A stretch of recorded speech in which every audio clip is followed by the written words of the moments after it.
नमस्कार दोस्तों। इस वीडियो में देखिए हम प्रेमचंद जी की प्रसिद्ध कहानी है कफन, उसका अध्ययन करेंगे। कई विद्यार्थियों ने कहा था कि सर कहानी पूरी करवा दीजिए। मैंने करीब करीब सारी कहानियाँ करवा दी हैं, कविताएं भी करवा रखी हैं, उपन्यास भी करवा रखे हैं। कोई बचा है वो अब सुचारू रूप से जारी रहेगा।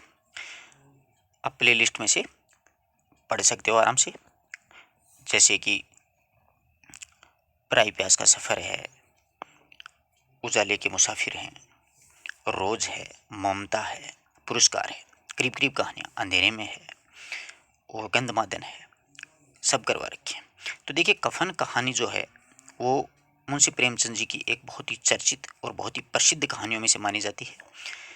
इसके मुख्य पात्र दो ही हैं, गीशु और माधव। दोनों बाप बेटे हैं और दोनों जाति से चमार हैं।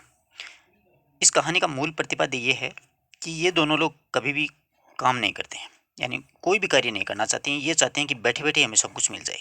मेहनत का तो ये नाम तक नहीं लेते हैं और इतने निठल्ले और इतने अय्याश प्रवृत्ति के व्यक्ति हैं कि इनमें से क्या है कि माधव है, उसकी पत्नी है, वो प्रसव पीड़ा से क्या होती है, मृत्यु हो जाती है उसकी। तो गांव की जमींदार के पास में जाता है गिशु, क्योंकि चापलूसी करने वाले जो लोग होते हैं ना, जिसको ठकुर स्वाति बोलते हैं, तो वो चापलूसी करके ज़मींदार के पास में जाके रोने लग जाता है कि बहुत दवा दारू की हमने माधव की पत्नी की और रात को वो चल बसी। तो ज़मींदार साहब कुछ करो ना। ऐसी प्रवृत्ति के एक दो लोग हर गांव में मिलते हैं। तो ये भी घिसू था, वो ज़मींदार के पास में गया। ज़मींदार वैसे जानता था कि ये निठल्ला आदमी है, कोई काम का नहीं है, सब झूठ बोल रहा, परंतु फिर भी मन मार करके उन्होंने 2 रुपये दे दिए। जब जमींदार ने 2 रुपये दिए तो पूरे गाँव में जाकर के ढिंढोरा पीटने लगा कि जमींदार साहब ने इतने दिए हैं, तुम भी कुछ दे दो। कोई ने, किसी ने 2 आने दिए, किसी ने 4 आने दिए, किसी ने 5 आने, 10 आने, ऐसे मतलब पैसे दे देते हैं गरीब आदमी को, क्योंकि भावनात्मक जो रिश्ता होता है वो जुड़ जाता है इंसान के साथ। इसलिए कि भाई जब मरी चुकी है तो मरे पर दे देते हैं, जीते जी तो कोई कुछ भी नहीं देता। ऐसे करके इनके पास में 5 रुपये हो जाते हैं दोनों के पास में, और वो दोनों कफन लेने के लिए कहाँ जाते हैं, शहर में जाते हैं।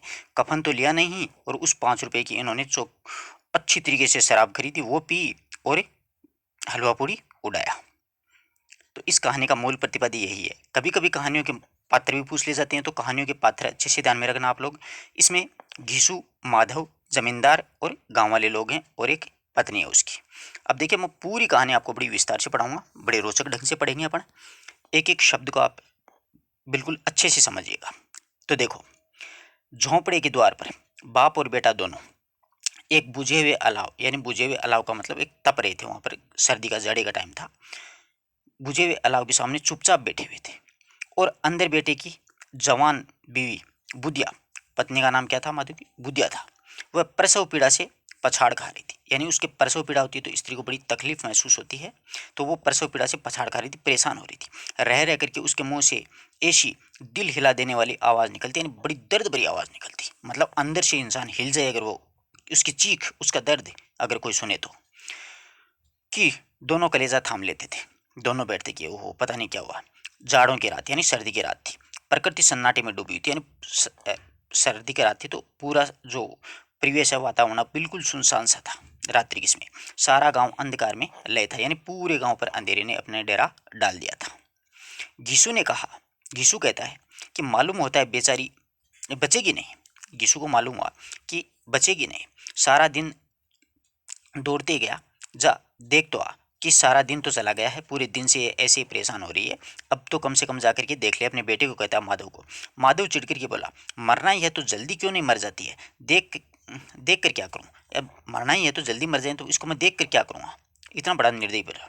फिर गिशु बोलता है, तू बड़ा बेदर्द आदमी है, साल भर उसके साथ में सुख चैन से रहा, और उसी के साथ में इतनी बेवफाई कि तूने पूरी साल तो इसके साथ में सुख चैन से गुजारा, परंतु अब ये प्रसव पीड़ा से परेशान हो रही है तो तू इसके साथ बेवफाई कर रहा। बहुत गलत बात है ये तो तुझसे तो उसका तड़पना और हाथ पांव पकड़ना नहीं देखा जाता, तो तुझसे तो इसकी ये पीड़ा नहीं देखी जाती।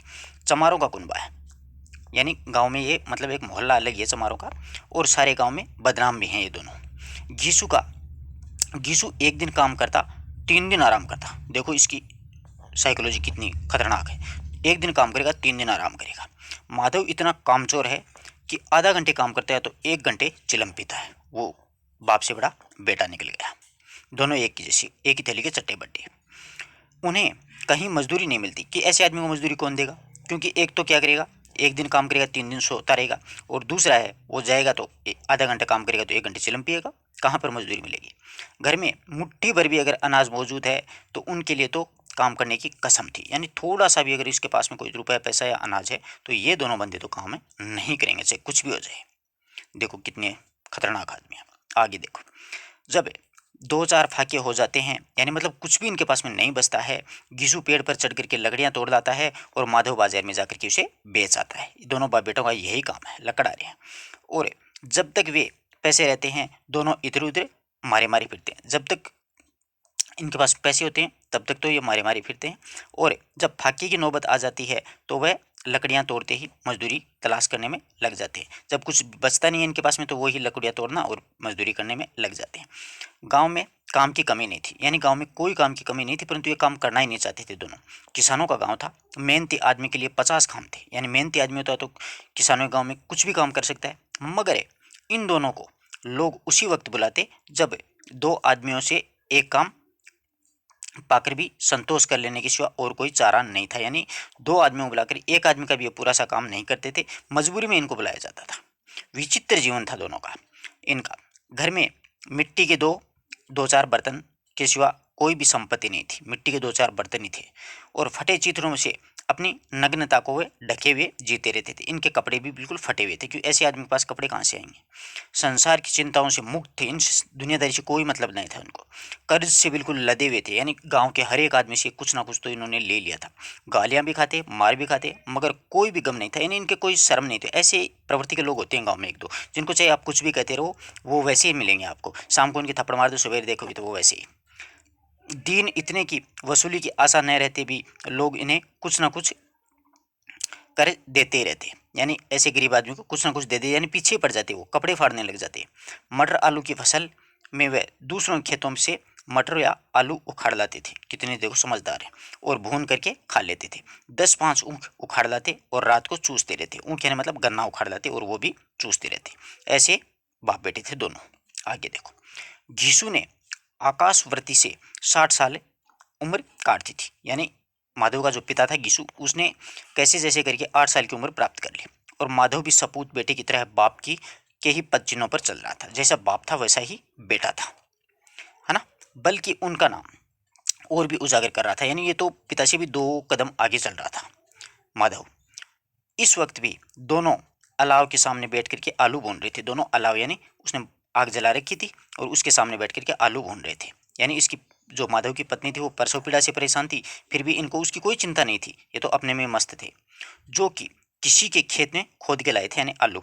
और घीसू की स्त्री का तो बहुत दिन हुए देहांत हो गया, यानी इस माधव की पत्नी का देहांत हो, माधव की माँ का देहांत हो गया घीसू की स्त्री का।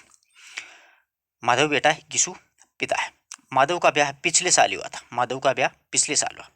जब से ये औरत आई है उसने इस खानदान की व्यवस्था की नींव डाली है। जब से अच्छी औरत थी आई बेचारी ने व्यवस्था बनाई थोड़ी बहुत, पिसाई करके या फिर घास छिल करके वह शेर भर आटे का इंतजाम कर लेती थी, यानी तीनों के लिए कुछ ना कुछ काम धाम करके वो बेचारी आटे का इंतजाम करती। इन दोनों बगैरतों की दो जग बढ़ती रहती थी। जब से वह आई है ये दोनों और भी आलसी और आराम तलब हो गए हैं। जब से ये आ गई है, ये घास वास खोद करके छील करके कुछ छाल वाल अनाज ले आती तो इनकी तो फिर मज़ा हो गया, और भी आराम तलब हो गए। बल्कि कुछ अड़चने भी आने लगी, कुछ परेशानियां हो गई इनके जीवन में।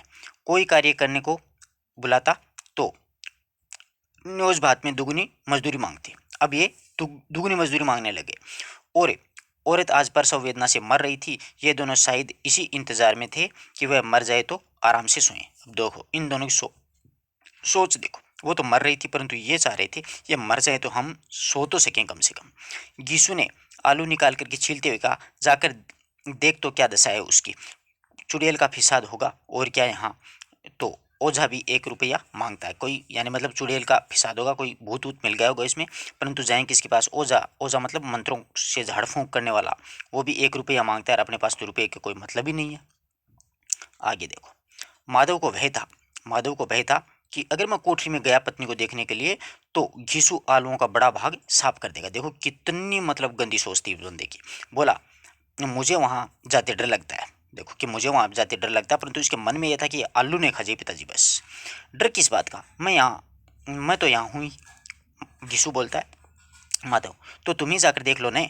अब वो कहता है तुम ही देख लो, मेरी औरत जब मरी थी तो घिसू कह रहा है कि मेरी औरत जब मरी थी तो मैं 3 दिन तक उसके पास से हिला तक नहीं था, यानी उसके पास में बैठा था जब मेरी पत्नी इस दुनिया को छोड़ कर के गई थी, और मुझसे लजाएगी कि नहीं, और ये तुम्हारी पत्नी है मुझसे लजाएगी, यानी मैं उसका ससुर लगता हूँ जिसका कभी मुंह नहीं देखा, आज उसका उघड़ा हुआ बदन कैसे देख लूँ मैं, और उसे तन की शुद्ध भी तो न होगी, यानी परसों पीड़ा में परेशान है तो उसको अपने शरीर की भी शुद्ध नहीं होगी कि कैसे वो अंट संटे कपड़े पहन रखे होंगे।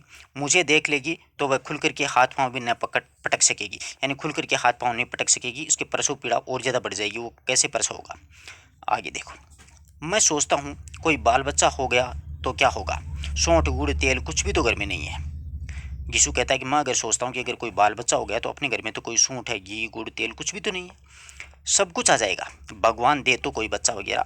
जो लोग अभी एक पैसा नहीं दे रहे हैं वे ही कल बुला कर देंगे। मेरे 9 लड़के हुए थे। अब यीशु कह रहा है कि मेरे 9 लड़के हुए थे, घर में कभी कुछ भी नहीं था, मगर भगवान ने किसी तरह बेड़ा पार लगा दिया, कि भगवान ने मेरा बेड़ा पार लगा दिया, सारे के सारे जिंदा हो गए। देखो 9 बच्चे हुए थे। ये पूछा जा सकता है, परीक्षा में ऐसे प्रश्न उठा लिए जाते हैं कि यीशु के कितने बच्चे हुए थे, तो 9 बच्चे हुए थे। आगे देखिए, जिस समाज में रात दिन मेहनत करने वालों की हालत उसकी हालत से बहुत कुछ अच्छी नहीं थी, और किसानों के मुकाबले वे लोग जो किसानों की दुर्बलता से लाभ उठाना जानते थे कहीं ज़्यादा संपन्न थे, वहाँ इस तरह के मनोवर्ती का पैदा हो जाना कोई अचरज की बात नहीं है, यानी ऐसे लोग पैदा हो जाना कोई आश्चर्य की बात नहीं है। तो कहेंगे यीशु किसानों से कहीं ज़्यादा विचारवान था, यानी यीशु है वो किसानों से कहीं ज़्यादा सोचने वाला था, जो किसानों के विचार शून्य समूह में शामिल होने के बदले बैठकबाजों की कुत्सित मंडली में जा मिला था। और हाँ, उसमें यह शक्ति न थी कि वह बैठकबाजों के नियमों और नीति का पालन करता, इसलिए जहाँ उसके मंडली के और गांव के सरगना के मुखिया बने हुए थे उस पर सारा गांव उंगली उठाता, फिर भी उसे यह तकसीन तो थी, यह तसल्ली तो थी मन में कि अगर वह फटे हाल है तो कम से कम उसे किसानों की सी जोर तोड़ मेहनत तो नहीं करनी पड़ती है, और उसकी सरलता और निरीहता से दूसरे लोग हैं वो बेजा फ़ायदा नहीं उठाते, यानी कोई ज़्यादा फ़ायदा नहीं उठा सकते। मैं ऐसा व्यक्ति था, ये बता रहा है। दोनों आलू निकाल निकाल करके जलते जलते आलू दोनों खाने लग गए हैं। तो कल से कुछ नहीं खाया, दोनों कह रहे हैं कि कल से भूखे कुछ भी नहीं खाया। इतना सब्र नहीं था कि उन्हें ठंडा भी हो जाने, इतना सब्र कहाँ पड़ा था, भूख लग रही थी कि उसे ठंडा होने दें। कई बार दोनों की ज़बानें जल गई थी, यानी गरम गरम खाएंगे तो ज़बान तो जलनी है, जीभ जलेगी, और छिल जाने पर आलू का बाहरी हिस्सा तो बहुत ज़्यादा गर्म न मालूम होता, लेकिन दांतों के तले पड़ते ही अंदर का हिस्सा जबान हल्क यानी गले में और तालू को भी वो जला देता, और उस अंगारे को मुंह में रखते ही ज़्यादा खैरियत इसी में थी कि वह अंदर पहुंच जाए, और वहां उसे ठंडा करने के लिए काफ़ी सामान थे, ठंडा करने के लिए काफ़ी सामान पड़ा था, इसलिए दोनों जल्दी जल्दी निगल जाते हैं उस गरम गरम आलू को। हालांकि इस कोशिश में उसकी आंखों में आंसू निकल आते हैं, यानी गरम गरम खाएंगे तो आंसू तो आने ही स्वाभाविक है ये बात तो, परंतु दोनों ने गरम गरम खा लिया। आगे देखो, घीसू को उस वक्त ठाकुर की बारात याद आई। घीसू को एक बात याद आती है कि मैं ठाकुर की बारात में गया था, ठाकुर की बारात याद आई, उसमें 20 साल पहले वह गया था उस बारात में। अब देखो बारात की कहानी बताएगा घीसू है वो। उस दावत में उसको तृप्ति मिली थी, यानी वो जो बारात के लिए भोज रखा था, जो दावत रखी थी भोजन, उसमें घीसू को तृप्ति बड़ी मिली थी। वह उसके भीतर वह उसके जीवन की एक याद रखने लायक बात थी, यानी उसके जीवन में पहली बार ऐसी दावत उसे मिली थी, वो पूरे जीवन की ऐसी एक बात थी जिसको वो याद रख सकता है। आज आज भी उसकी जो याद है वो ताज़ा थी। बोला वह भोज नहीं भूलता, कि वह इतना शानदार भोजन था कि मैं भूल ही नहीं सकता। तब से फिर उस तरह का खाना और भरपेट नहीं खाया था, यानी जब से लेकर के अब तक मैंने उस तरह का खाना पेट भर करके नहीं खाया। लड़की वालों ने तो सबको भरपेट पूरियाँ खिलाई, और सबको छोटे छोटे सबने पूरियाँ खाई, और असली घी की चटनी, रायता, 3 तरह के सूखे साग, एक रस्सेदार तरकारी, दही, मिठाई, अब क्या बताऊं, यानी बहुत अच्छी मतलब खातिरदारी की थी लोगों ने बारात की।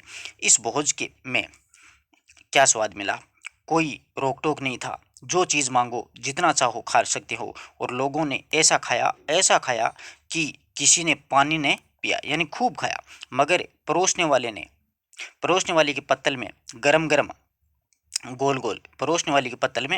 गरम गरम गोल गोल सुवासित कचौरियां डाल देते। मना करते नहीं चाहिए, परंतु पत्तल पर हाथ से रोकते कि नहीं चाहिए, मगर वे हैं कि वो दिए ही जाते।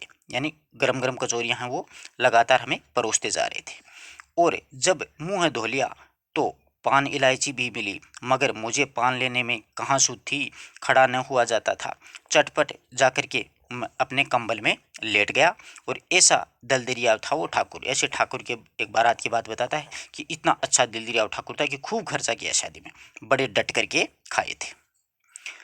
माधव ने इन पदार्थों का मन ही मन में मजा लेते हुए कहा, अब हमें कोई ऐसा भोजन नहीं खिलाता। मन ही मन में मजा लिया कि हाँ पिताजी आपने तो बहुत अच्छा खाया, परंतु अब हमें ऐसा भोजन कोई नहीं करवाता। अब कोई क्या खिलाएगा, वह जमाना ही दूसरा था। अब तो उसका किफ़ायत सूझती है, अब तो सबको ही क्या कहते हैं, किफ़ायत यानी अपनी आमदनी बचाने की किफ़ायत सूझती है, कम में बुलाते हैं। शादी ब्याह में मत खर्च करो, क्रियाक्रम में मत खर्च करो। पूछो गरीबों का माल बटोर बटोर करके कहाँ रखोगे, बटोर में कमी नहीं है, हाँ खर्च में किफ़ायत सूझती है, यानी खर्च में कमी ज़रूर कर दी है, परंतु गरीबों का माल वसूलने में किसी ने कमी नहीं छोड़ी है। तुमने 20 पूरियाँ खाई होंगी, माधव पूछता है। 20 से ज़्यादा ही खाई थी, मैं 50 खा जाता। माधव कहता है कि मैं अगर होता ना तो मैं 50 खा जाता। 50 से कम मैंने भी नहीं खाई होंगी, अच्छा पट्ठा था। तू तो मेरा आधा भी नहीं है कि मैं अच्छा पट्ठा मतलब अच्छा जवान था, तू तो मेरा आधा भी नहीं यार, मैंने तो 50 खा ली थी। आलू खा करके दोनों ने पानी पिया और वहीं अलाव के सामने अपनी धोतियां ओढ़ करके पाँव पेट में डाल करके सिकुड़ करके जैसे बड़े बड़े अजगर गेंडुलियां मारे पड़े रहते हैं वैसे दोनों पड़ गए। और बुधिया अभी तक कर्रा रही थी और उसकी जो पत्नी है माधव की वो कर्रा रही थी, परसों पीड़ा में थी बेचारी। सवेरे माधव ने कोठरी में जाकर के देखा तो उसकी स्त्री ठंडी हो गई थी, मतलब वो चल बसी थी, परेशान होकर के प्रसव पीड़ा से तंग आकर के मर गई थी। और उसके मुंह पर मक्खियां भिन बना रही थी, पथराई हुई आंखें ऊपर टंगी हुई थी और सारी देह धूल से लथपथ हो रही थी। और उसके पेट में बच्चा था वो मर गया था। अब वो भी मर गई और उसके पेट का बच्चा भी मर गया। माधव भागा हुआ घिसू के पास आया, फिर दोनों ने जोर जोर से हाय हाय करने लगे और छाती पीटने लगे। पड़ोस वालों ने यह रोना धोना सुना तो दौड़े हुए आए और पुरानी मर्यादा के अनुसार इन अभागों को समझाने लगे। यानी गांव के लोग आते हैं तो वो समझाते हैं, तो इनको भी समझाने लगे। मगर ज़्यादा रोने पीटने का अवसर नहीं था उनके पास में, कफन और लकड़ी की फिक्र करनी थी। पर घर में तो पैसा पैसा इस तरह है गायब था जैसे कि चील के घोंसले में मांस हो। जैसे चील के घोंसले में मांस नहीं रुकता, उसी तरह उनके घर में पैसा होना बहुत ही मुश्किल था, नहीं था। बाप बेटे रोते हुए गांव के जमींदार के पास में गए और इन दोनों की सूरत से नफरत थी, यानी जमींदार को इन दोनों की सूरत से नफरत थी, यानी पूरे गांव को ही नफरत थी, ये थे ही ऐसे। कई बार उन्हें अपने हाथों उनके यानी जमींदार के हाथों पीट चुके थे, परंतु चोरी करने के लिए वादे पर काम पर ना आने के लिए कभी चोरी कर लेते, कभी वादा करते कि हम काम पर आएंगे, तो ये काम पर नहीं आते, तो जमींदारी से पीट देता था इनको। अब देखो पूछा क्या है, जमींदार ने पूछा क्या बात है बेगिसवा, रोता क्यों है? अब तो तू कहीं दिखाई भी नहीं देता, मालूम होता है इस गांव में रहना नहीं चाहता, ऐसा वो जमींदार उनसे पूछता। गिसू ने जमीन पर सिर रख करके आंखों में आंसू भरे हुए कहा, सरकार बड़ी विपत्ति में हूँ, माधव की घरवाली रात को गुजर गई है, रात भर तड़पती रही सरकार, हम दोनों उसके सिराहने बैठे रहे, दवा दारू जो कुछ भी हो सका सब कुछ हमने किया, परंतु मुद्दा वह हमें दगा देगी। लास्ट में क्या हुआ कि वो चल बसी। अब कोई एक रोटी देने वाला भी नहीं रहा है मालिक, तबाह हो गया है सब कुछ, घर उजड़ गया है, आपका गुलाम हूँ और अब आपके सिवा कौन है, इस उसकी मिट्टी उठेगी आपके सिवा, इसके किसके द्वार पर जाऊं, क्या बस आप ही हो कि उसका मतलब क्रियाक्रम करने के लिए हमें कुछ पैसे दो, इसके आपके सिवा हमारा इस गांव में कौन है? ऐसे लोग होते हैं गांव में एक दो जो ऐसे चिपट जाते हैं पैरों के और तब तक नहीं छोड़ते जब तक उन्हें कुछ दिया नहीं जाए। ये हालत थी घीसू की। जमींदार साहब दयालु थे बेचारे, मगर घीसू पर दया करना काले कंबल पर रंग चढ़ाना है, क्योंकि उसको जानते थे अच्छी तरह। जी में आया कि कह दें कि चल दूर हट यहाँ से, यूँ तो बुलाने पर आता नहीं है और आज गर्ज पड़ी है तो आकर के खुशामद कर रहा है, मतलब चापलूसी कर रहा है, रामखोर कहीं का, बेकार बदमाश। लेकिन यह क्रोध का दंड का अवसर नहीं था, क्योंकि कोई मर जाता है तो क्रोध नहीं किया जाता है। जो जी में कुड़ते हुए 2 रुपये उसने निकाल कर फेंक दिए, जमींदार साहब ने 2 रुपये दे दिए, मगर सांत्वना का एक शब्द भी मुँह से नहीं निकला, उनकी तरफ ताका भी नहीं और जैसे सिर का बोझ उतारा हो। ऐसे सोचा जमींदार ने कि अपने सिर का बोझ उतरा, 2 रुपये दे दिए, जा यहाँ से, परेशान मत करे। जब जमींदार साहब ने 2 रुपये दे दिए तो गांव के बनिए महाजन को कैसे इनकार करने का साहस हो सकता है, वो कैसे मना कर सकते हैं। घीसू जमींदार के नाम से सबके पास जाकर के रोने लगे। जमींदार के नाम का ढिंढोरा पीटना खूब जानता था। किसी ने 2 आने दिए, किसी ने 4 आने, किसी ने 1 घंटे में क्या हुआ कि घिसू के पास में 5 रुपये की राशि इकट्ठी हो गई, अच्छी रकम जमा हो गई, और कहीं से अनाज मिल गया, कहीं से लकड़ी। दोपहर को घिसू और माधव बाजार में कफन लाने चले गए। इधर लोग बांस काटने लगे, इधर लोग सोचे कि इनको जलाने के लिए, अर्थी के लिए बांस काट रहे हैं, और वो कफन लाने के लिए जा रहे हैं दोनों बाप बेटे। गांव की नरम दिल स्त्रियां आ करके लाश को देखती और उनकी बेबसी पर 2 आंसू गिरा करके चली जाती। गांव का तो यही रिवाज है। कैसा बुरा रिवाज है कि जिसे जीते जी तन ढांकने का चिथड़ा तक नहीं मिला था, पर मरने पर कफन चाहिए इसको। कफन लाश के साथ जल भी तो जाता है, और क्या रखा जाता है। यहाँ 5 रुपये पहले मिले तो खूब दवा दारू कर लेते कि पहले 5 रुपये कोई दे देता तो इसको बचा लेते, परंतु पहले तो कोई देता ही नहीं है ना। अपने देश का ये तो नियम है, मरने के बाद में देते हैं। दोनों एक दूसरे के मन की बात ताड़ गए थे, समझ गए, क्योंकि बाप बेटे दोनों एक से थे। बाजार में इधर उधर घूमते रहे, कभी इस बजाज की दुकान पर गए तो कभी उस दुकान पर। तरह तरह के कपड़े, रेशमी, सूती, मगर कुछ भी जचा नहीं था। यहाँ तक कि शाम हो गई, तब दोनों ने न जाने किस देवी की प्रेरणा से एक मधुशाला के सामने जा पहुंचे, मतलब दारू के ठेके के सामने पहुंच गए, और इसी पूर्व निश्चित योजना के अंदर चले गए। और जरा देर रात तक दोनों असमंजस्य में खड़े रहे। फिर गिसु ने गद्दी के सामने जाकर के कहा, साहू जी एक बोतल हमें भी दे देना, कि सेठ जी एक बोतल देना, काफ़ी देर हो गए, परेशान हो गए हैं, एक बोतल आने देना।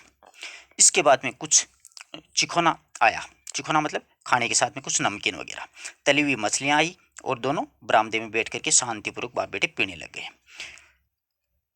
कई कुंजियाँ ताबड़तोड़ पीने के बाद में दोनों सरूर में आ गए, यानी ताबड़तोड़ जल्दी जल्दी 5-4 पैक बढ़िया बढ़िया मारे। और घिसू बोला, कफन लगाने से क्या मिलता है, कि यार कफन लगाने में क्या फ़ायदा है, आखिर जल ही तो जाता है, कुछ बहू के साथ तो नहीं जाता, यानी बहू के साथ तो कुछ जाएगा नहीं, और वो कफन जल जाएगा, क्या फ़ायदा उस कफन लगाने का, कोई फ़ायदा नहीं है।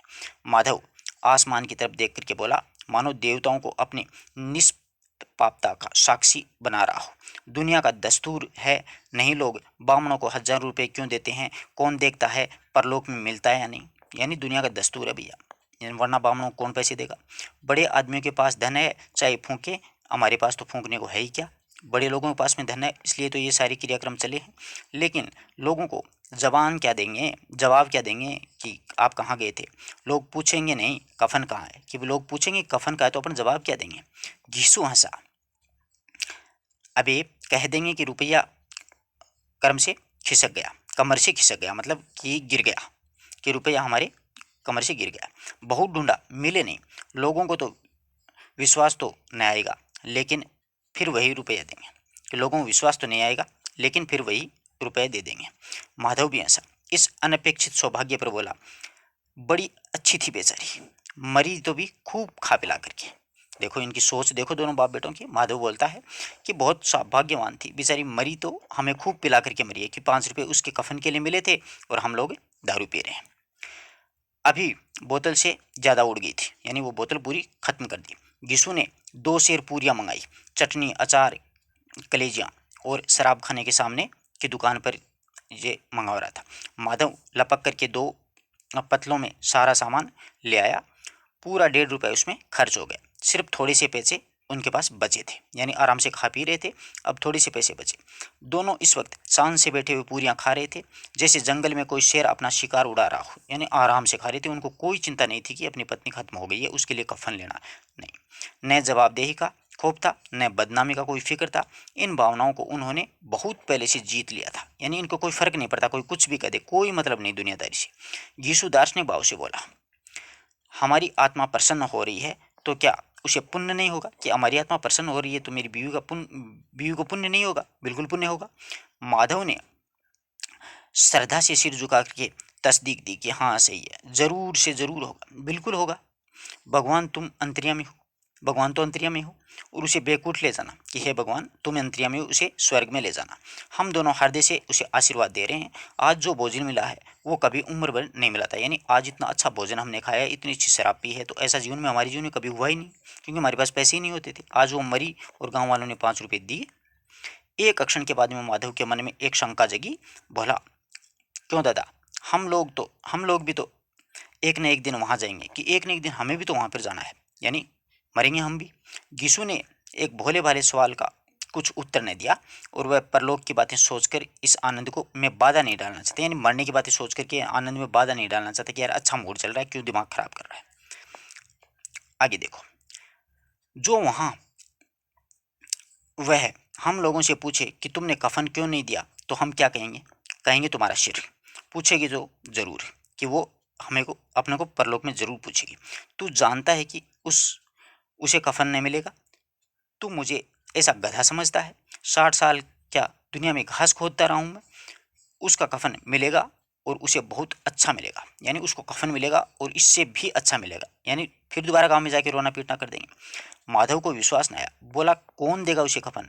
रुपए तो हमने चट कर दिए, वह तो मुझसे पूछेगी, और उसके मांग में सिंदूर तो मैंने डाला था, यानी शराब पिए हुए लोग ऐसी ही बातें करते हैं। तो दोनों ऐसी बात कर रहे थे बाप बेटे। गीसू गर्म होकर के बोला, मैं कहता हूँ उसे कफन मिलेगा, तुम मानता क्यों नहीं है? कि मैं कह रहा हूँ तुम मानता क्यों नहीं हो? उल्टी बात कर रहा है। कौन देगा बताते क्यों नहीं हो? अब माधव कहता है कौन देगा बता तो सही। वही लोग देंगे जिन्होंने इस बार दिया है, अब की रुपए हमारे हाथ में ही आएंगे, अब की बार फिर रुपए देंगे, वही लोग देंगे जिन्होंने अब दिया है। जो जो अंधेरा बढ़ता गया और सितारों की चमक तेज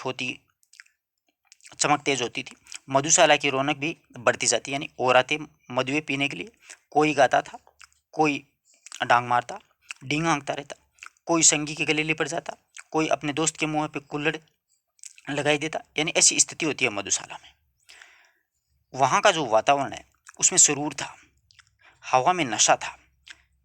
कितने तो यहाँ आकर के एक चुल्लू में मस्त हो जाते, शराब से ज़्यादा वहाँ की हवा उन पर नशा करती, जीवन की बाधाएं खींच लेती थी, और कुछ देर के लिए भूल जाते कि वे जीते हैं या फिर मरते हैं, या फिर जीते हैं न मरते हैं।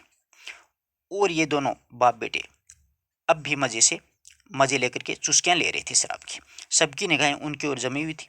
दोनों कितने भाग्य के बली हैं, पूरी बोतल बीच में है, यानी कितने भाग्यवान है, पूरी बोतल इनके बीच में पड़ी है।